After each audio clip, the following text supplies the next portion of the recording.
जय श्री राम दोस्तों। धर्मराज युधिष्ठिर कहने लगे कि भगवान, मैंने ज्येष्ठ शुक्ल एकादशी के व्रत का महात्म्य सुना। अब कृपया आषाढ़ कृष्ण एकादशी की कथा सुनाइए। इसका नाम क्या है, महात्म्य क्या है, यह भी बताइए। श्री कृष्ण कहने लगे कि हे राजन, आषाढ़ कृष्ण एकादशी का नाम योगिनी है। इसके व्रत से समस्त पाप नष्ट हो जाते हैं। यह इस लोक में भोग और परलोक में मुक्ति देने वाली है। यह तीनों लोकों में प्रसिद्ध है। मैं तुमसे पुराणों में वर्णन की हुई कथा कहता हूँ, ध्यान पूर्वक सुनो। स्वर्ग धाम की अलकापुरी नामक नगरी में कुबेर नाम का एक राजा रहता था। वह शिव भक्त था और प्रतिदिन शिव की पूजा किया करता था।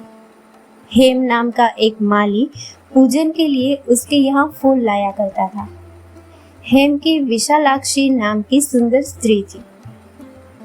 एक दिन वह मानसरोवर से पुष्प तो ले आया, लेकिन कामासक्त होने के कारण वह अपनी स्त्री से हास्य विनोद तथा रमण करने लगा। इधर राजा उसकी दोपहर तक राह देखता रहा। अंत में राजा कुबेर ने सेवकों को आज्ञा दी कि तुम लोग जाकर माली के न आने का कारण पता करो, क्योंकि वह अभी तक पुष्प लेकर नहीं आया। सेवकों ने कहा कि महाराज, वह पापी अति कामी है, अपनी स्त्री के साथ हास्य विनोद और रमण कर रहा होगा। यह सुनकर कुबेर ने क्रोधित होकर उसे बुलाया। हे माली राजा के भय से कांपता हुआ उपस्थित हुआ। राजा कुबेर ने क्रोध में आकर कहा, अरे पापी, नीच, कामी, तूने मेरे परम पूजनीय ईश्वरों के ईश्वर श्री शिवजी महाराज का अनादर किया है। इसीलिए मैं तुझे श्राप देता हूँ कि तू स्त्री का वियोग सहेगा और मृत्यु लोक में जाकर कोढ़ी होगा। कुबेर के श्राप से हेममाली का स्वर्ग से पतन हो गया और वह उसी क्षण पृथ्वी पर गिर गया।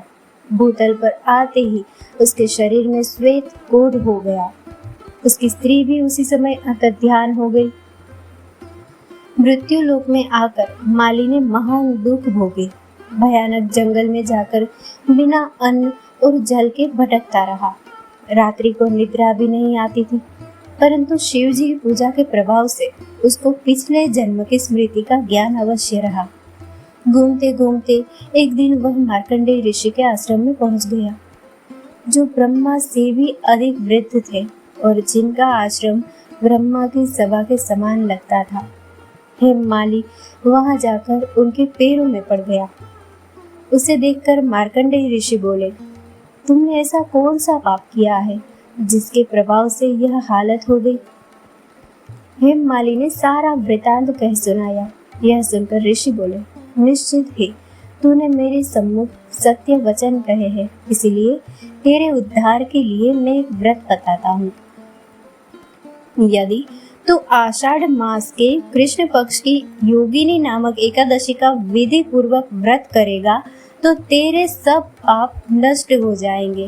यह सुनकर हेममाली ने अत्यंत प्रसन्न होकर मुनि को साष्टांग प्रणाम किया। मुनि ने उसे स्नेह के साथ उठाया। हेममाली ने मुनि के कथनानुसार विधि पूर्वक योगिनी एकादशी का व्रत किया।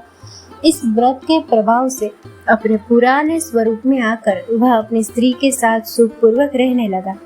भगवान कृष्ण ने कहा, हे राजन, यह योगिनी एकादशी का व्रत 88,000 ब्राह्मणों को भोजन कराने के बराबर फल देता है।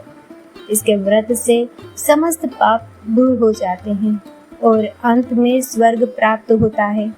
दोस्तों, इस कथा को लाइक, शेयर और हमारे चैनल को सब्सक्राइब करना ना भूलें। जय श्री राम।